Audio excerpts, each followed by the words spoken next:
Hello aspirants, welcome to Statecraft IAS Academy. This is our 7th class of Karnataka Handbook series. Okay, ನೀವೆಲ್ಲ comment ಸೆಕ್ಷನಲ್ಲಿ ಇದ್ರದ್ದು PDF ಎಲ್ಲಿ ಸಿಗುತ್ತೆ ಅಂತ ಕೇಳ್ತಿದ್ದೀರಾ.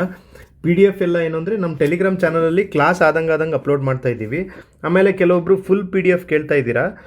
But ನನ್ನ ಒಪಿನಿಯನ್ ಏನು ಅಂದರೆ ಫುಲ್ PDFದು 1000 ಪೇಜ್ ಇದೆ. ನಾನು ಇಂಟ್ರಡಕ್ಷನ್ ಕ್ಲಾಸಲ್ಲಿ ಹೇಳಿದ್ದೀನಿ, 1000 ಪೇಜಸ್ಸನ್ನು ನೀವು ಓದಿ ಅದನ್ನು ಈ ಥರ ಹೈಲೈಟ್ ಮಾಡಿಕೊಂಡು ಆಮೇಲೆ ರಿವೈಸ್ ಮಾಡೋದು ನಿಮಗೆ ಕಷ್ಟ ಆಗುತ್ತೆ ಅನ್ನೋ ಕಾರಣದಿಂದನೇ ನಾವು ಈ ಕೋರ್ಸ್ ಸ್ಟಾರ್ಟ್ ಮಾಡಿರೋದು. ಸೊ ಈ ಕೋರ್ಸನ್ನು ಆದಷ್ಟು ಬೇಗ ವೀಡಿಯೋಸ್ ಮಾಡಿ ಎವ್ರಿ ಡೇ ಮಿಸ್ ಮಾಡ್ದಂಗೆ ಇದನ್ನು ಮುಗ್ಸೋಕ್ಕೆ ಟ್ರೈ ಮಾಡ್ತಾ ಇದ್ದೀವಿ. Please support us. ನಿಮ್ಗೇನಾದ್ರು ಮತ್ತೆ ನೀಡಿದರೆ ಬೇರೆ ಯಾವ್ದಾದ್ರು ಕೋರ್ಸ್ ಬೇಕಿದ್ದರೆ please comment in the comment box. Okay, let's continue the class. ನಾವು ನಿನ್ನೆ ಕರ್ನಾಟಕ ಡ್ರೈನೇಜ್ ಸಿಸ್ಟಮ್ನ ನೋಡಿದ್ವಿ ಕಂಪ್ಲೀಟಾಗಿ. ಅದಾದಮೇಲೆ ಕ್ಲೈಮೇಟ್ದು ಕೆಲವೊಂದೆಲ್ಲ ಪಾರ್ಟ್ಸ್ ನೋಡಿದ್ವಿ. ಇವತ್ತಿಂದ ಕರ್ನಾಟಕ ಎನ್ವಿರಾನ್ಮೆಂಟ್ ರಿಲೇಟೆಡ್ ಟಾಪಿಕ್ಸ್ನ ನೋಡೋಣ. ಓಕೆ, ಫಸ್ಟ್ ಪಾಯಿಂಟ್, ಇಲ್ಲೊಂದು ಪಾಯಿಂಟ್ ಇದೆ. ಏನು ಅಂದರೆ forest account for the second largest land use after agriculture ಅಂತ ಒಂದು ಪಾಯಿಂಟ್ ಇದೆ. ಅಂದರೆ ಕರ್ನಾಟಕದಲ್ಲಿ ಅಗ್ರಿಕಲ್ಚರ್ ಲ್ಯಾಂಡ್ ಯೂಸ್, ಕರ್ನಾಟಕದಲ್ಲಿರೋ ಲ್ಯಾಂಡ್ನ ಯೂಸ್ ಎಷ್ಟಾಗ್ತಿದೆ ಅಂತ ನೋಡಿದಾಗ ಅತಿ ಹೆಚ್ಚು ಫಸ್ಟ್ ಪ್ಲೇಸಲ್ಲಿ ಅಗ್ರಿಕಲ್ಚರ್ಗೋಸ್ಕರ ನಾವು ಲ್ಯಾಂಡನ್ನು ಯೂಸ್ ಮಾಡ್ಕೋತೀವಿ. ಅದಾದಮೇಲೆ ಯಾವ್ದು ಲ್ಯಾಂಡ್ ಅಂದರೆ ಫಾರೆಸ್ಟ್ ಲ್ಯಾಂಡ್ ಇದೆ. ಸೊ ಫಸ್ಟ್ ಅಗ್ರಿಕಲ್ಚರಲ್ ಲ್ಯಾಂಡ್ ಜಾಸ್ತಿ ಇರೋದು, ಅದಾದಮೇಲೆ ಫಾರೆಸ್ಟ್ ಲ್ಯಾಂಡ್ ಇದೆ. ಇದನ್ನು ನಿಮಗೆ ಕ್ರೊನಾಲಜಿಕಲಿ ಅರೇಂಜ್ ಮಾಡಿ ಲ್ಯಾಂಡ್ ಯೂಸ್ ಪ್ಯಾಟರ್ನ್ ಇನ್ ಕರ್ನಾಟಕ ಅಂತ ಕೇಳ್ಬೋದು. First one is agriculture, second one is forest. Okay, next ಅದೇ ಥರ ನೆಕ್ಸ್ಟ್ ಕರ್ನಾಟಕದಲ್ಲಿ ಯಾವ್ಯಾವ ಥರ ಫಾರೆಸ್ಟ್ ಇದೆ ಅಂತ ಒಂದು ಪಾಯಿಂಟ್ ಮೆನ್ಷನ್ ಮಾಡಿದ್ದಾರೆ. ಟ್ರಾಪಿಕಲ್ ಎವರ್ಗ್ರೀನ್ ಫಾರೆಸ್ಟ್ ಇದೆ, ಸೆಮಿ ಎವರ್ಗ್ರೀನ್ ಇದೆ, ಮಾಯಿಸ್ಟ್ ಇದೆ, ಡ್ರೈ ಡೆಸಿಡಿಯಸ್ ಇದೆ. ಓಕೆ, ಎಲ್ಲ ಥರದ ಫಾರೆಸ್ಟ್ ಕೂಡ ಕರ್ನಾಟಕದಲ್ಲಿ ಅವೈಲೇಬಲ್ ಇದೆ ನಮಗೆ. ಓಕೆ, ಕರ್ನಾಟಕದ ಫಿಜಿಯೋಗ್ರಫಿಕ್ ರೀಜನನ್ನು ನಾವು 2 ಥರ ಡಿವೈಡ್ ಮಾಡ್ಬೋದು. ಒಂದು ಮಲ್ನಾಡ್ ರೀಜನ್ ಅಂತ, ಇನ್ನೊಂದು ಮೈದಾನ್ ರೀಜನ್ ಅಂತ. ಓಕೆ, ಇದು simple, this is not that important. But ಈ ಪಾಯಿಂಟ್ ಇಂಪಾರ್ಟೆಂಟ್ ಇದೆ, ಇಲ್ಲಿ ನೋಡಿ. Western Ghat is one among the biologically richest region of the world and is recognised as one of the 34 biodiversity hotspots ಅಂತ mention ಮಾಡಿದ್ದಾರೆ. ಅಂದರೆ ಪೂರ ಜಗತ್ತಲ್ಲಿ 34 ಬಯೋಡೈವರ್ಸಿಟಿ ಹಾಟ್ಸ್ಪಾಟ್ಸ್ಗಳಿದೆ. ಅದರಲ್ಲಿ ವೆಸ್ಟರ್ನ್ ಘಾಟ್ ಕೂಡ ಒಂದು. ಓಕೆ, ನೆಕ್ಸ್ಟ್ ಅದಾದಮೇಲೆ ನಿಮಗೆ ಇಂಡಿಯನ್ ಎನ್ವಿರಾನ್ಮೆಂಟ್ ಟೀಚ್ ಮಾಡಬೇಕಾದ್ರೆ ಇದು ಬಯೋಡೈವರ್ಸಿಟಿ ಹಾಟ್ಸ್ಪಾಟ್ಸನ್ನು ಹೇಗೆ ಸೆಲೆಕ್ಟ್ ಮಾಡ್ತಾರೆ, ಆಮೇಲೆ ಈ conservation reserves, national parks, wild life sanctuaries, ಅದ್ರದ್ದೆಲ್ಲ ಬೇಸಿಕ್ಸ್ ಎಲ್ಲ ನೀವು ಇಂಡಿಯನ್ ಎನ್ವಿರಾನ್ಮೆಂಟ್ ಅಥವಾ ಎನ್ವಿರಾನ್ಮೆಂಟ್ ಆ್ಯಸ್ ಅ ಟಾಪಿಕ್ ಓದಬೇಕಾದ್ರೆ ಓದ್ತೀರಾ. ಬಟ್ ನಾನು ಅದನ್ನೇನಾದ್ರು ಇಲ್ಲಿ ಎಕ್ಸ್ಪ್ಲೇನ್ ಮಾಡ್ತಾ ಕೂತ್ರೆ ಈ ಹ್ಯಾಂಡ್ಬುಕ್ ಸಿರೀಸ್ ತುಂಬ ಎಕ್ಸ್ಟೆಂಡ್ ಆಗ್ತಾ ಹೋಗುತ್ತೆ. ನಾನು ಈ ಹ್ಯಾಂಡ್ಬುಕ್ ಸಿರೀಸ್ದು ಮೇನ್ ಉದ್ದೇಶ ಏನು ಅಂದರೆ ಈ ಹ್ಯಾಂಡ್ಬುಕ್ಕಲ್ಲಿ ಏನಿದೆ ಆ ಇನ್ಫಾರ್ಮೇಷನ್ ಜೊತೆಗೆ ಕರೆಂಟ್ ಅಫೇರ್ಸ್ ಅಥವಾ ಮತ್ತೆ ಏನಾದ್ರು ಇನ್ಫಾರ್ಮೇಷನ್ ಇದ್ದರೆ ಇಲ್ಲಿ ಪ್ರೊವೈಡ್ ಮಾಡಬೇಕು ಅಂತ. ಇಲ್ಲಿ ಕಾನ್ಸೆಪ್ಚುಯಲ್ ಕ್ಲಾರಿಟಿ ಬಗ್ಗೆ ಜಾಸ್ತಿ ಕಾನ್ಸಂಟ್ರೇಟ್ ಮಾಡಲ್ಲ, ಯಾಕಂದರೆ factual things are important here. ಯಾಕಂದರೆ ನಿಮಗೆ ಗ್ರೂಪ್ ಸಿ ಅಲ್ಲಿ ಅಥವಾ KAS ಅಲ್ಲಿ ಅಥವಾ ಕರ್ನಾಟಕ ಗೌರ್ಮೆಂಟ್ ನಡೆಸೋ ಯಾವುದೇ ಎಕ್ಸಾಮ್ MCQ ಬೇಸ್ಡ್ ಎಕ್ಸಾಮಲ್ಲಿ ನಿಮಗೆ conceptual clarity you will get from standard books. But ಇಲ್ಲಿ ಫ್ಯಾಕ್ಚುಯಲ್ ಥಿಂಗ್ಸ್ ಏನಿರುತ್ತಲ್ಲ ಕೆಲವೊಂದು, ಈಗ ನೋಡಿ 34 ಬಯೋಡೈವರ್ಸಿಟಿ ಹಾಸ್ಪಿಟಲಿ ವೆಸ್ಟರ್ನ್ ಘಾಟ್ ಕೂಡ ಒಂದು. ಆಮೇಲೆ ಇಲ್ಲೊಂದು ಪಾಯಿಂಟ್ ಇದೆ ನೋಡಿ, ಅದೇ ಥರ ಕರ್ನಾಟಕದಲ್ಲಿ ಈಗ ವೆಸ್ಟರ್ನ್ ಘಾಟ್ ಇದೆ ಅಂತ ಗೊತ್ತು. ಟೋಟಲ್ ವೆಸ್ಟರ್ನ್ ಘಾಟ್ಸ್ದು 60% ಕರ್ನಾಟಕದಲ್ಲೇ ಇದೆ ಅನ್ನೋದು ಇದು ಫ್ಯಾಕ್ಟ್. ಸೊ ಇದನ್ನು ಸ್ಟೇಟ್ಮೆಂಟ್ ವೈಸ್ ಮಾಡಿ ಕೊಟ್ಟಾಗ ಇಫ್ ಯು ಡೋಂಟ್ ನೋ ಅಲ್ಲ, ಇದು ನೀವು ತಪ್ಪು ಮಾಡ್ತೀರಾ. ಸೊ ಇಲ್ಲೇನು ಮೆನ್ಷನ್ ಮಾಡಿದ್ದಾರೆ ನೋಡಿ, Western Ghat forest are fragile ecosystem cover about 60% of forest area in Karnataka.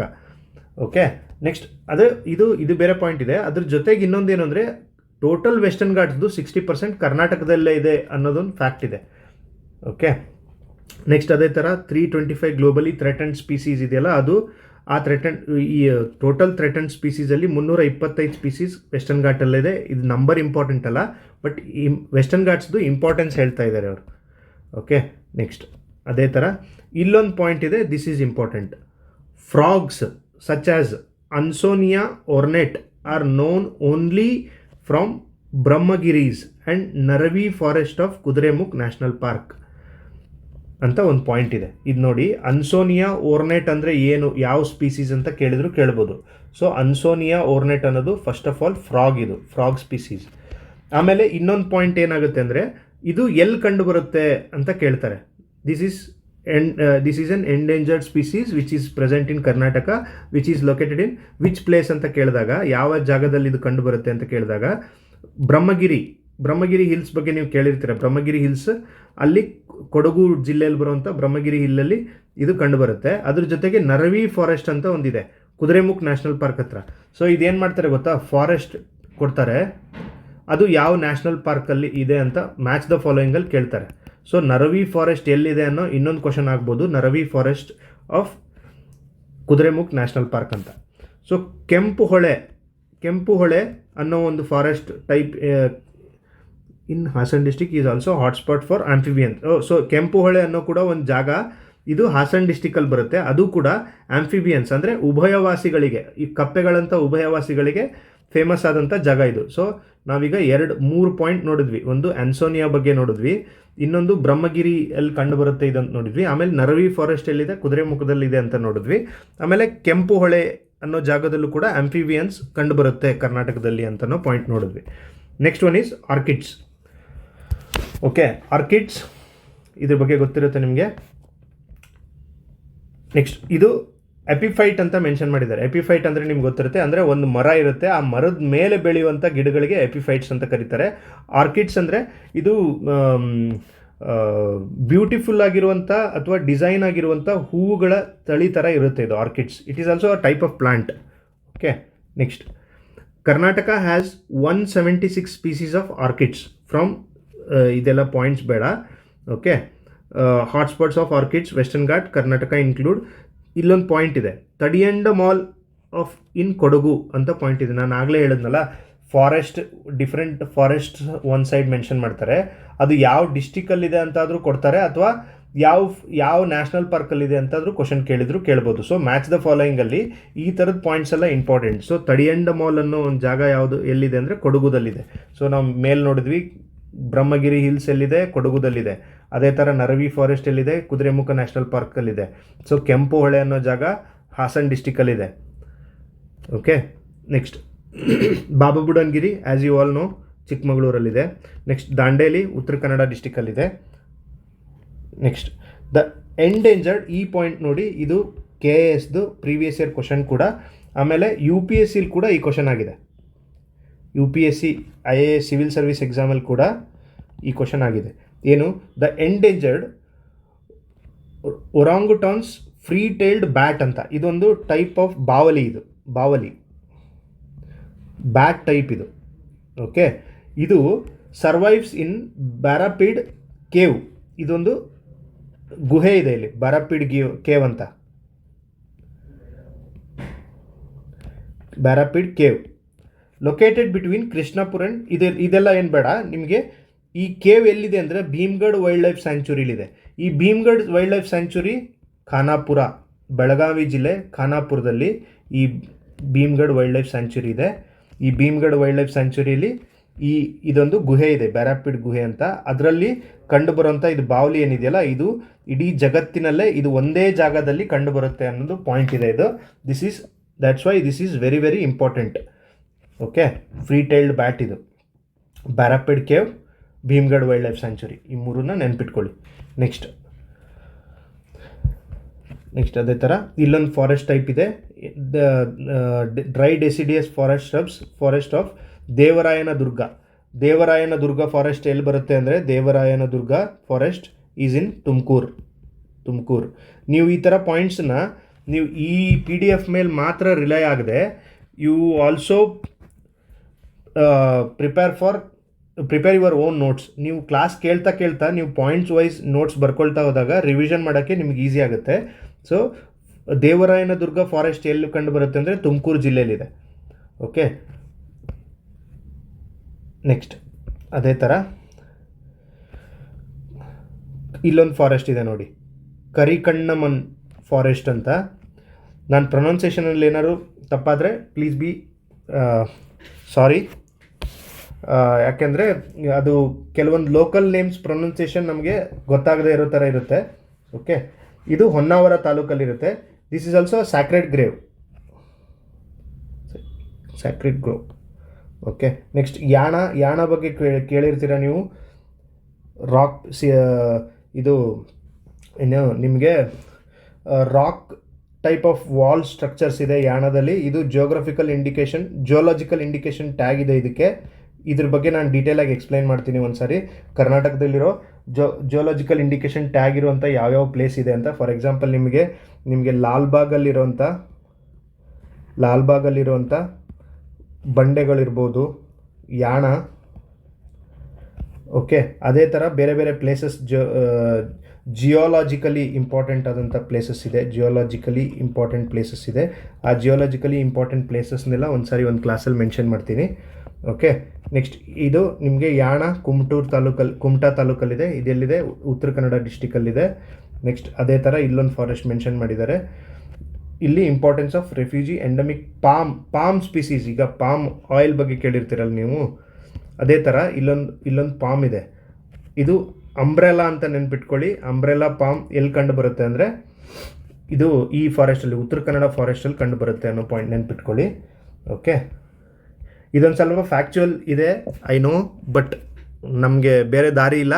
ಕೇಳೋ ಪ್ರೊಬೆಬಿಲಿಟಿ ಜಾಸ್ತಿ ಇರುತ್ತೆ. ಈ ಥರದ ಕ್ವಶನ್ 1 ಅಥವಾ 2 ಕ್ವಶನ್ ಬಂದಾಗ ಎಕ್ಸಾಮಲ್ಲಿ ಅದೇ ನಮಗೆ 2 ಕ್ವಶನ್ನು ಎಡ್ಜ್ ಕೊಡುತ್ತೆ ಬೇರೆಯವ್ರ ಮೇಲೆ. ಓಕೆ, ಅದೇ ಥರ ಇಲ್ಲಿ ಕೆಲವೊಂದೆಲ್ಲ ಹೈಲೈಟ್ ಮಾಡಿದ್ದೀನಿ. ಆ ಹೈಲೈಟ್ ಮಾಡಿರೋ ಪಾಯಿಂಟ್ಸ್ ನೀವು PDF ಕೊಟ್ಟಾಗ ಡೀಟೇಲಾಗಿ ನೋಡ್ಕೊಳ್ಳಿ. ಇಲ್ಲೊಂದು ಪಾಯಿಂಟ್ ಇದೆ ನೋಡಿ, ತುಂಬ ಇಂಪಾರ್ಟೆಂಟ್ ಪಾಯಿಂಟ್, ನಾನು ಹೇಳ್ತಾ ಹೋಗಿರ್ತೀನಿ ಇಲ್ಲಿ. ನೆಕ್ಸ್ಟ್ ಇಲ್ಲಿ ಸಿದ್ದಾಪುರದಲ್ಲಿ ಇರುವಂಥ ಒಂದು ಫಾರೆಸ್ಟ್ ಟೈಪ್ಸನ್ನು ಮೆನ್ಷನ್ ಮಾಡಿದ್ದಾರೆ. ಕರಿಕಳ್ಳನಿ ಗುಡ್ಡ ಮತ್ತು ಮಳೆ ಫಾರೆಸ್ಟ್ ಅಂತ, ಅದನ್ನು ನೋಡ್ಕೊಳ್ಳಿ. ಆಮೇಲೆ ಇಲ್ಲೊಂದು ಪಾಯಿಂಟ್ ಇದೆ ನೋಡಿ, lion tailed macaque is one of the such potential heritage site. ಅಂದರೆ ಲಯನ್ ಟೇಲ್ಡ್ ಮಕ್ಯಾಕ್ ನೀವು ಗೊತ್ತಿರೋ ಹಾಗೆ it is an endangered species. Okay, ಇದು ಎಲ್ಲಿ ಕಂಡು ಬರುತ್ತೆ ಅಂದರೆ ಈ ಫಾರೆಸ್ಟಲ್ಲಿ ಕಂಡು ಬರುತ್ತೆ ಅಂತ ಪಾಯಿಂಟ್ ಮೆನ್ಷನ್ ಮಾಡಿದ್ದಾರೆ ಅವರು. ಓಕೆ, ನೆಕ್ಸ್ಟ್ ಅಕಾರ್ಡಿಂಗ್ ಟು ಎಂಪ್ರಿ 2 ಥರ ಫಾರೆಸ್ಟ್ ಹಾಟ್ಸ್ಪಾಟ್ಸ್ ಇರುತ್ತೆ. ಯಾವ 2 ಥರ ಅಂದರೆ, ಒಂದು ದ ಹಾಟ್ಸ್ಪಾಟ್ಸ್, ಒಂದು ಯಾವುದು ಅಂದರೆ one is hotspots of hope ಅಂತ, ಇನ್ನೊಂದು ಹಾಟ್ಸ್ಪಾಟ್ಸ್ ಆಫ್ ಡಿಸ್ಪೇರ್ ಅಂತ. 2 ಟೈಪ್ ಆಫ್ ಹಾಟ್ಸ್ಪಾಟ್ಸ್ ಅಂತ ಹೇಳಿದ್ದಾರೆ ಅವರು. This is not that much important because ಅವ್ರು ಅಂದರೆ ಡಿಗ್ರೇಡ್ ಆಗಿರೋಂಥ ಲ್ಯಾಂಡ್ ಬಗ್ಗೆ ಎಕ್ಸ್ಪ್ಲೈನ್ ಮಾಡಬೇಕಾದ್ರೆ ಇದನ್ನೆಲ್ಲ ಎಕ್ಸ್ಪ್ಲೈನ್ ಮಾಡಿದ್ದಾರೆ. ಓಕೆ, ನೆಕ್ಸ್ಟ್ ಇಲ್ಲೊಂದು ಪಾಯಿಂಟ್ ಇದೆ. ನಿಮಗೆ ಗೊತ್ತಿರೋ ಥರ ಕರ್ನಾಟಕದ ಕೋಸ್ಟ್ ಎಷ್ಟಿದೆ? 320 ಕಿಲೋಮೀಟರ್ಸ್ ಇದೆ. ನಾರ್ತ್ ಟು ಸೌತ್ ಎಷ್ಟಿದೆ? ಈಸ್ಟ್ ಟು ವೆಸ್ಟ್ ಎಷ್ಟಿದೆ ಅಂತ ನಾನು ಕ್ಲಾಸಲ್ಲಿ ಹೇಳಿದ್ದೀನಿ. ಕರ್ನಾಟಕ ನಾನು ನಿಮಗೆ ಒಂದು ಡೈಗ್ರಾಮಲ್ಲಿ ಹಾಕ್ತೀನಿ, ಇದನ್ನು ನೀವು ಕಮೆಂಟ್ ಮಾಡಿ. ಈ ಥರ ಇದೆ ಕರ್ನಾಟಕ. ಓಕೆ, ಇಲ್ಲಿಂದ ಇಲ್ಲಿವರೆಗೂ ಎಷ್ಟು ಕಿಲೋಮೀಟ್ರ್ ಇದೆ, ಆಮೇಲೆ ಇಲ್ಲಿಂದ ಇಲ್ಲಿವರೆಗೂ ಎಷ್ಟು ಕಿಲೋಮೀಟ್ರ್ ಇದೆ ಅಂತ ಮೆನ್ಷನ್ ಮಾಡಿ ನನಗೆ. North to south, east to west ಎಷ್ಟಿದೆ ಅಂತ, north to south, east to west ಎಷ್ಟು ಕಿಲೋಮೀಟ್ರ್ ಇದೆ ಅಂತ ಮೆನ್ಷನ್ ಮಾಡಿ, ಯಾಕಂದರೆ ಇದು ಪ್ರೀವಿಯಸ್ ಇಯರ್ ಕ್ವಶನ್ ಆಗಿದೆ. ಸೊ ಅದೇ ಥರ ಕೋಸ್ಟ್ ಲೆಂತ್ ಎಷ್ಟಿದೆ? 320 ಕಿಲೋಮೀಟರ್ಸ್ ಇದೆ ಅಂತ ಇಲ್ಲಿ ಕೊಟ್ಟಿದ್ದಾರೆ. ಓಕೆ, ಕೋಸ್ಟಲ್ ಡಿಸ್ಟಿಕ್ಸ್ ಯಾವುದು? ನಾನು ಕ್ಲಾಸ್ 2ನೇ ಕ್ಲಾಸಲ್ಲಿ ಹೇಳ್ದಂಗೆ ಉತ್ತರ ಕನ್ನಡ ಡಿಸ್ಟಿಕ್, ಉಡುಪಿ ಡಿಸ್ಟಿಕ್ ಮತ್ತು ದಕ್ಷಿಣ ಕನ್ನಡ ಜಿಲ್ಲೆ, ಈ 3 ಜಿಲ್ಲೆಗಳು ನಮಗೆ ಕೋಸ್ಟಲ್ ಡಿಸ್ಟಿಕ್ ಇದೆ. ಇದು 3 ಇದೆ. ಸೊ ಇದ್ರದ್ದು ಕೋಸ್ಟಲ್ ಲೆಂತ್ ಎಷ್ಟಿದೆ ಗೊತ್ತಾ? ಅತಿ ಹೆಚ್ಚು ಕೋಸ್ಟಲ್ ಲೆಂತ್ ಕೂಡ ಇದೇ ಕ್ರೋನಾಲಜಿಕಲ್ ಆರ್ಡ್ರಲ್ಲೇ ಇದೆ. ಉತ್ತರ ಕನ್ನಡ ಜಿಲ್ಲೆ ಕರಾವಳಿ ಉಡುಪಿಗಿಂತ ಜಾಸ್ತಿ ಇದೆ, ಉಡುಪಿಯ ಕರಾವಳಿ ದಕ್ಷಿಣ ಕನ್ನಡಕ್ಕಿಂತ ಜಾಸ್ತಿ ಇದೆ. ಇದನ್ನು 3 ಅರೇಂಜ್ ಮಾಡಿ ಅಂತ ಕೇಳ್ಬೋದು ಎಕ್ಸಾಮಲ್ಲಿ. ಸೊ ಇದು ಎಷ್ಟಿದೆ ಉತ್ತರ ಕನ್ನಡದ್ದು ಅಂದರೆ 160 ಕಿಲೋಮೀಟರ್ ಕೋಸ್ಟ್ ಇದೆ ಇಲ್ಲಿ. ನೆಕ್ಸ್ಟು ಉಡುಪಿದು 98 ಕಿಲೋಮೀಟರ್ ಇದೆ. ಅದೇ ಥರ ದಕ್ಷಿಣ ಕನ್ನಡದ್ದು 62 ಕಿಲೋಮೀಟರ್ ಇದೆ. ಓಕೆ, ನೆಕ್ಸ್ಟ್ ನಾನು ನಿಮಗೆ ಸೆಕೆಂಡ್ ಕ್ಲಾಸ್ ಆರ್ ಥರ್ಡ್ ಕ್ಲಾಸಲ್ಲಿ ಹೇಳ್ದಂಗೆ ಕರ್ನಾಟಕದ್ದು ಕೋಸ್ಟ್ ಏನಿದೆ ಅದು ಎರೋಷನಲ್ ಕೋಸ್ಟ್ ಅಂತ ಹೇಳಿದ್ದೀನಿ. ಆಮೇಲೆ ವೇವ್ ಕಟ್ ಪ್ಲಾಟ್ಫಾರ್ಮ್ಸ್ ಹೊಂದಿದೆ ಅಂತ ಹೇಳಿದ್ದೀನಿ. ಆಮೇಲೆ submergent and emergent both type of coast ಇದೆ ಅಂತ ಹೇಳಿದ್ದೀನಿ. ಆಮೇಲೆ southern coastal plain is wider than northern coastal plain ಅಂತ ಹೇಳಿದ್ದೀನಿ. ನೀವು ಯಾರು ಕ್ಲಾಸ್ ಅದನ್ನು ನೋಡಿಲ್ಲ ಅಂದರೆ please go and watch that class. Okay, next ಅದನ್ನೇ ಇಲ್ಲೆಲ್ಲ ಮೆನ್ಷನ್ ಮಾಡಿದ್ದಾರೆ. Most of the locations near Gangavalli river, ಇದೆಲ್ಲ ಏನು ರಿವರ್ಸ್ ಬಗ್ಗೆನೂ, ಡ್ರೈನೇಜ್ ಸಿಸ್ಟಮಲ್ಲಿ ರಿವರ್ಸ್ ಬಗ್ಗೆ ಡೀಟೇಲಾಗಿ ನೋಡಿದ್ದೀವಿ. ಆ ರಿವರ್ಸ್ ಬಗ್ಗೆನೂ ನೀವು ಒಂದು ಸಾರಿ ಆ ಕ್ಲಾಸ್ನ ನೋಡಿ. ಓಕೆ, ಇಲ್ಲಿ ನಮ್ಗೆ ತುಂಬ ಇಂಪಾರ್ಟೆಂಟ್ ಆಗಿರೋ ಪಾಯಿಂಟ್ ಇದೆ. ನಾನು ಕ್ಲಾಸ್ 2 ಅಲ್ಲಿ ಹೇಳ್ದಂಗೆ ಕರ್ನಾಟಕದಲ್ಲಿ ಒಂದು ಮೇಜರ್ ಪೋರ್ಟ್ ಇದೆ, ಪ್ಲಸ್ 10 ಮೈನರ್ ಪೋರ್ಟ್ ಇದೆ ಅಂತ ಹೇಳಿದ್ದೆ ಕರ್ನಾಟಕದಲ್ಲಿ. ಸೊ ಒಂದು ಮೇಜರ್ ಪೋರ್ಟ್ ಯಾವುದು, ನ್ಯೂ ಮಂಗಳೂರು ಪೋರ್ಟ್ ಅಂತ. ನೆಕ್ಸ್ಟ್ 10 ಮೈನರ್ ಪೋರ್ಟ್ ಯಾವುದು ಅಂತ ಮೆನ್ಷನ್ ಮಾಡಿದ್ದಾರೆ. ಇದನ್ನ ಕ್ವಶನ್ ಕೇಳಿದ್ರು ಕೇಳ್ಬೋದು. Which of the following are not minor port in Karnataka or which of the following are minor ports in Karnataka ಅಂತ ಕ್ವಶನ್ ಆಗ್ಬೋದು. ಸೊ ಯಾವುದು ಅಂದರೆ ಕಾರವಾರ, ಬೇಲಿಕೆರೆ, ತದ್ರಿ, ಹೊನ್ನಾವರ, ಭಟ್ಕಳ, ಕುಂದಾಪುರ, ಹಂಗರಕಟ್ಟ, ಪಡುಬಿದ್ರಿ, ಮಲ್ಪೆ, ಮಂಗಳೂರು.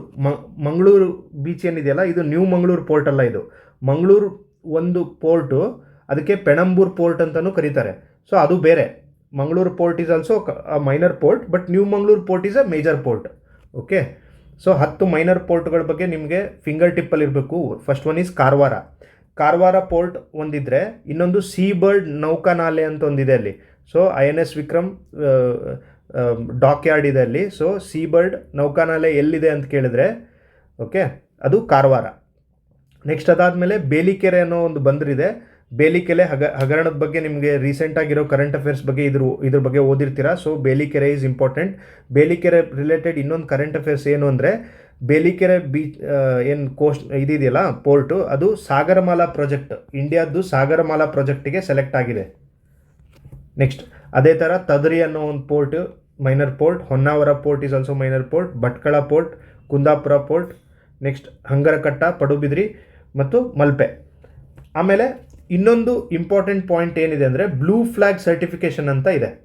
ಬ್ಲೂ ಫ್ಲ್ಯಾಗ್ ಸರ್ಟಿಫಿಕೇಷನ್ನು ಕರ್ನಾಟಕದಲ್ಲಿ ಇದಕ್ಕೆ ನಮ್ಮ ಪೋರ್ಟ್ಸ್ಗೆ ಬ್ಲೂ ಫ್ಲ್ಯಾಗ್ ಸರ್ಟಿಫಿಕೇಷನ್ ಸಿಕ್ಕಿದೆ. ಯಾವ 2 ಪೋರ್ಟ್ ಅಂದರೆ, ಒಂದು ಪಡುಬಿದ್ರೆ ಪೋರ್ಟ್, ಇನ್ನೊಂದು ಕಾಸರಗೋಡು ಪೋರ್ಟ್ ಅಂತ. ಕಾಸರಗೋಡು ಅಂದರೆ ನೀವು ಕೇರಳದ ಕಾಸರಗೋಡು ಅಲ್ಲ, ಇದು ಹೊನ್ನಾವರದ ಹತ್ರ ಇರುವಂಥ ಕಾಸರಗೋಡು ಅನ್ನೋ ಒಂದು ಪೋರ್ಟ್ಗೆ, ನಮ್ಮದು ಬೀಚ್ಗೆ, ಈ ಪಡುಬಿದ್ರಿ ಬೀಚ್ ಆ್ಯಂಡ್ ಕಾಸರಗೋಡು ಬೀಚ್ಗೆ ಬ್ಲೂ ಫ್ಲ್ಯಾಗ್ ಸರ್ಟಿಫಿಕೇಷನ್ ಸಿಕ್ಕಿದೆ. ಇದು ಇಂಪಾರ್ಟೆಂಟ್.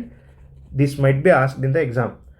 ಆಮೇಲೆ ಇನ್ನೊಂದು ಏನು ಇಂಪಾರ್ಟೆಂಟ್ ಪಾಯಿಂಟ್ ನೋಡ್ಕೋಬೇಕು ನೀವು ಬ್ಲೂ ಫ್ಲ್ಯಾಗ್ ಸರ್ಟಿಫಿಕೇಷನ್ ನೋಡಬೇಕಾದ್ರೆ, ಅಂದರೆ ಇದನ್ನು ಯಾರು ಕೊಡ್ತಾರೆ ಅಂದರೆ, ಒಂದು ಡೆನ್ಮಾರ್ಕ್ದು ಆರ್ಗನೈಸೇಷನ್ ಅವರು ಕೊಡ್ತಾರೆ. FEE ಆರ್ಗನೈಸೇಷನ್ ಅಂತ, foundation for environment and ecology ಅಂತೇನೋ ಇದೆ. ಒಂದು ಸಾರಿ ನೀವು ಚೆಕ್ ಮಾಡಿ. Okay, FEE organisation of Denmark ದೇಶದವರು ಈ ಬ್ಲೂ ಫ್ಲ್ಯಾಗ್ ಸರ್ಟಿಫಿಕೇಷನ್ ಕೊಡ್ತಾರೆ. ಈ ಬ್ಲೂ ಫ್ಲ್ಯಾಗ್ ಸರ್ಟಿಫಿಕೇಷನ್ ಅಂದರೆ ಅರ್ಥ ಏನು ಅಂದರೆ, ನೀವು ಬೀಚನ್ನು ಎಷ್ಟು ಕ್ಲೀನಾಗಿ ಇಟ್ಕೊಂಡಿದ್ದೀರಾ, ಎಷ್ಟು ಮೇಂಟೆನೆನ್ಸ್ ಮಾಡಿದ್ದೀರಾ ಅನ್ನೋದ್ರ ಮೇಲೆ ಈ ಸರ್ಟಿಫಿಕೇಷನ್ ಕೊಟ್ಟಾಗ ಇಲ್ಲಿ ಟೂರಿಸಮ್ ಇನ್ಕ್ರೀಸ್ ಆಗುತ್ತೆ. ಸೊ ಆ ಉದ್ದೇಶದಿಂದ ಈ ಬ್ಲೂ ಫ್ಲ್ಯಾಗ್ ಸರ್ಟಿಫಿಕೇಷನ್ ಕೊಡ್ತಾರೆ. ಕರ್ನಾಟಕದಲ್ಲಿ 2 ಪಡುಬಿದ್ರಿ ಮತ್ತು Kasaragod. Please remember that. Okay, project seabird ಬಗ್ಗೆ ನಾನು ಹೇಳಿದೆ, ಕಾರವಾರದಲ್ಲಿದೆ ಇದು project seabird. Okay, 10 minor ports again important. Next ಅದಾದಮೇಲೆ ಇಂಪಾರ್ಟೆಂಟ್ ಎಸ್ಚುರೀಸ್ ಇನ್ ಕರ್ನಾಟಕ ಅಂತ ಮೆನ್ಷನ್ ಮಾಡಿದ್ದಾರೆ. ಯಾವ್ಯಾವ ಎಸ್ಚುರೀಸ್ ಇದೆ ಅಂದರೆ, ಎಸ್ಚುರೀಸ್ ಅಂದ್ರೇನು, ನದಿ ಹೋಗಿ ಸಮುದ್ರ ಸೇರೋ ಜಾಗದಲ್ಲಿ ಒಂದು ಜಾಗ ಏನು ಕ್ರಿಯೇಟ್ ಆಗುತ್ತೆ ಅದಕ್ಕೆ ಎಸ್ಚುರಿ ಅಂತ ಕರೀತಾರೆ. ಯಾವ್ಯಾವುದಿದೆ ಅಂದರೆ ನೇತ್ರಾವತಿ ಗುರುಪುರ ಎಸ್ಚುರಿ, ಗಂಗೊಳ್ಳಿ ಎಸ್ಚುರಿ, ಮತ್ತು ಹಂಗರಕಟ್ಟ, ಶರಾವತಿ, ಅಘನಾಶಿನಿ, ಇವೆಲ್ಲ ನದಿಗಳು ಹೋಗಿ ಸೇರಬೇಕಾದ್ರೆ ನಿಮಗೆ ಎಸ್ಚುರೀಸ್ ಕ್ರಿಯೇಟ್ ಆಗುತ್ತೆ. ಓಕೆ, ನೆಕ್ಸ್ಟ್ ಅದೇ ಕೊಟ್ಟಿದ್ದಾರೆ ಇಲ್ಲಿ ಹೊನ್ನಾವರ ಎಸ್ಚುರಿ. ಆಮೇಲೆ ಇನ್ನೊಂದೇನು ಅಂದರೆ, ನಿಮಗೆ ಮ್ಯಾಂಗ್ರೂವ್ ಕಾಡುಗಳ ಬಗ್ಗೆ ಓದಿರ್ತೀರ ನೀವು, ಸುಂದರ್ಬನ್ ಬಗ್ಗೆ ಓದಿರ್ತೀರ. ಕರ್ನಾಟಕದಲ್ಲಿ ಮ್ಯಾಂಗ್ರೂವ್ ಫಾರೆಸ್ಟ್ ಎಲ್ಲಿದೆ ಅಂದರೆ, ಹೊನ್ನಾವರ ಎಸ್ಚುರಿಲಿ ಮ್ಯಾಂಗ್ರೂವ್ ಕಂಡು ಬರುತ್ತೆ, ಕುಂದಾಪುರ ಎಸ್ಚುರಿಲಿ ಮ್ಯಾಂಗ್ರೂವ್ ಕಂಡು ಬರುತ್ತೆ. ಇದೆರಡು ಇಂಪಾರ್ಟೆಂಟ್ ಪಾಯಿಂಟ್. ಹೊನ್ನಾವರ ಎಸ್ಚುರಿಲಿ ಮತ್ತು ಕುಂದಾಪುರ ಎಸ್ಚುರಿಲಿ ನಿಮಗೆ ಮ್ಯಾಂಗ್ರೂವ್ ಕಂಡು ಬರುತ್ತೆ. ನೆಕ್ಸ್ಟ್ ಅದೇ ಥರ ಮ್ಯಾಂಗ್ರೂವ್ ಫಾರೆಸ್ಟ್ ಅದು ನೋಡಿದ್ವಿ.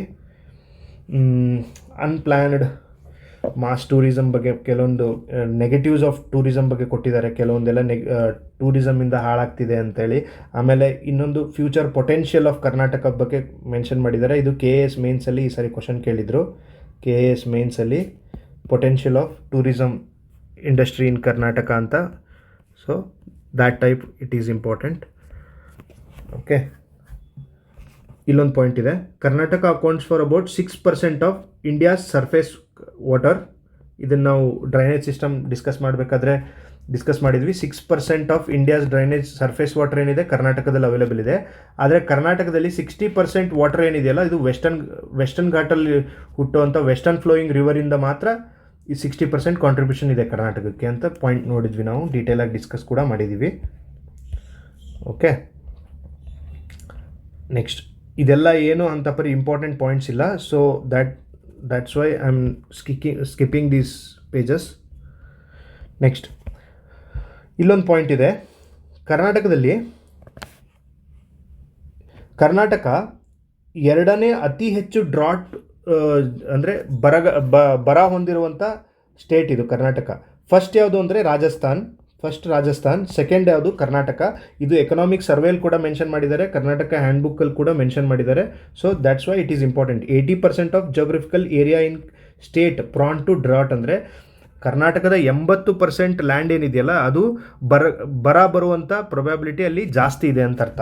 Okay, about 22% of geographical area in state prone to moderate earthquake risks ಅಂತ ಕೊಟ್ಟಿದ್ದಾರೆ.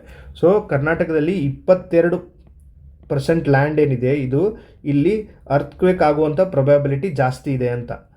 ಅದೇ ಥರ 24% ಇದರಲ್ಲಿ ನಮ್ಮದು ಲ್ಯಾಂಡ್ ಸ್ಲೈಡ್ ಆಗೋ ಪ್ರೊಬ್ಯಾಬಿಲಿಟಿ ಜಾಸ್ತಿ ಇದೆ ಅಂತ. Land slide. ಓಕೆ, ನೆಕ್ಸ್ಟ್ ಅರ್ಥ್ಕ್ವೇಕ್ ಆಯಿತು, ಲ್ಯಾಂಡ್ ಸ್ಲೈಡ್ ಆಯಿತು, ಮತ್ತು ಡ್ರಾಟ್ ಕೂಡ ಆಯಿತು. ಓಕೆ, ನೆಕ್ಸ್ಟ್ ಇಲ್ಲಿಂದ ನೆಕ್ಸ್ಟ್ ಕ್ಲಾಸ್ ಕಂಟಿನ್ಯೂ ಮಾಡೋಣ. ಇಲ್ಲ ಬೇಡ, ಇದೊಂದು ಪೇಜ್ ಮುಗಿಸಿ ಅದರ ನೆಕ್ಸ್ಟ್ ಕ್ಲಾಸ್ ಉಳಿದಿದ್ದು ಕಂಟಿನ್ಯೂ ಮಾಡೋಣ. Karnataka has distinction of being the first state. ಇದೊಂದು ಪಾಯಿಂಟ್ ಇದೆ, this is important. Karnataka drought monitoring cell ಅನ್ನೋದನ್ನು ಎಸ್ಟಾಬ್ಲಿಷ್ ಮಾಡಿದಂಥ ಮೊದಲನೇ ರಾಜ್ಯ ಇದು, ನಮ್ಮ ರಾಜ್ಯ. ಓಕೆ, ಡ್ರಾಟ್ ಮಾನಿಟರಿಂಗ್ ಸೆಲ್ ಅಂತ 1988 ಎಸ್ಟಾಬ್ಲಿಷ್ ಮಾಡಿರ್ತಾರೆ. ಆ ಡ್ರಾಟ್ ಮಾನಿಟರಿಂಗ್ ಸೆಲ್ ಏನಿದೆಯಲ್ಲ ಇದನ್ನು 2007 KSNDMC ಅಂತ ಹೆಸರು ಚೇಂಜ್ ಮಾಡಿದ್ದಾರೆ. ಈ ಥರದ್ದು ಫುಲ್ ಫಾರ್ಮ್ಸ್ ಇಂಪಾರ್ಟೆಂಟ್. ನೀವು ಮೊನ್ನೆ ನಡೆದಿರೋ FDA HK ಪೇಪರಲ್ಲಿ ಕ್ವಶನ್ ನೋಡಿ, KE ಅವ್ರು ಕೇಳಿದ್ದು 2 ಫುಲ್ ಫಾರ್ಮ್ಸ್ ಮೇಲೆ ಕ್ವಶನ್ ಕೇಳಿದ್ದಾರೆ. KSIIDCದು ಒಂದು ಕ್ವಶನ್ ಕೇಳಿದ್ದಾರೆ, Karnataka state science and technology related ಒಂದೇನೋ ಕ್ವಶನ್ ಕೇಳಿದ್ದಾರೆ. So that's why these type of full forms are important. ಏನಿದು DMC ಇದ್ದಿದ್ದು Karnataka state natural disaster monitoring centre ಅಂತ. Karnataka state natural disaster monitoring centre ಅಂತ. Okay, next cyclones and wind related ಅಂದರೆ disaster prone area ಅಂತಿರುತ್ತಲ್ಲ, ಸೈಕ್ಲೋನಿಂದ ನಿಮಗೆ ಪ್ರಭಾವಕ್ಕೊಳಗಾಗುವಂಥ ಅಂದರೆ ವೀಕ್ ಆಗಿರುವಂಥ ವಲ್ನರೇಬಲ್ ಇರುವಂಥ ಏರಿಯಾದಲ್ಲಿ ಕರ್ನಾಟಕನ ಕೆಟಗರಿ 2A ಸೇರಿಸಿದ್ದಾರೆ. The state has been placed under category 2A low vulnerability along with the other states like Maharashtra, Kerala and Tamil Nadu ಅಂತ ಮೆನ್ಷನ್ ಮಾಡಿದ್ದಾರೆ. This point is important. Cyclones and wind related ಲಿಸ್ಟಲ್ಲಿ ಕರ್ನಾಟಕನ ಯಾವ ಕೆಟಗರಿಗೆ ಸೇರಿಸಿದ್ದಾರೆ ಅಂದರೆ ಕ್ಯಾಟಗರಿ 2A ಅಂತ, ಲೋ ವಲ್ನರಬಿಲಿಟಿ ಅಂತ. ಲೋ ವಲ್ನರಬಿಲಿಟಿ ಅಂದರೆ ಕಡಿಮೆ ನಮಗೆ ಅದರಿಂದ ಆಪತ್ತಿದೆ ಅಂತ ಅರ್ಥ. ಓಕೆ, ನೆಕ್ಸ್ಟ್ ಅದೇ ಥರ 22% ಆಫ್ ಕರ್ನಾಟಕ ಲ್ಯಾಂಡ್ ಏನಿದೆ ಇದು ಅರ್ಥ್ಕ್ವೇಕ್ ಪ್ರೋನ್ ಇದೆ. ಕರ್ನಾಟಕ ಯಾವ ಅರ್ಥ್ಕ್ವೇಕ್ ಝೋನಲ್ಲಿ ಬರುತ್ತೆ ಅಂದರೆ zone 2 and 3. This is important. ಇದು ಆಲ್ಮೋಸ್ಟ್ ಒಂದು 4-5 ಸಾರಿ ಪ್ರೀವಿಯಸ್ ಇಯರ್ ಕ್ವಶನ್ ಆಗಿದೆ. ಕರ್ನಾಟಕ ಯಾವ ಅರ್ಥ್ಕ್ವೇಕ್ ಝೋನಲ್ಲಿ ಬರುತ್ತೆ ಅಂತ, zone 2 and 3. Okay, next. Okay, ಇಲ್ಲಿವರೆಗೂ ಸಾಕು. ನೆಕ್ಸ್ಟ್ ಕ್ಲಾಸ್ ನಾವು ಉಳಿದಿದ್ದನ್ನ ಕಂಟಿನ್ಯೂ ಮಾಡೋಣ.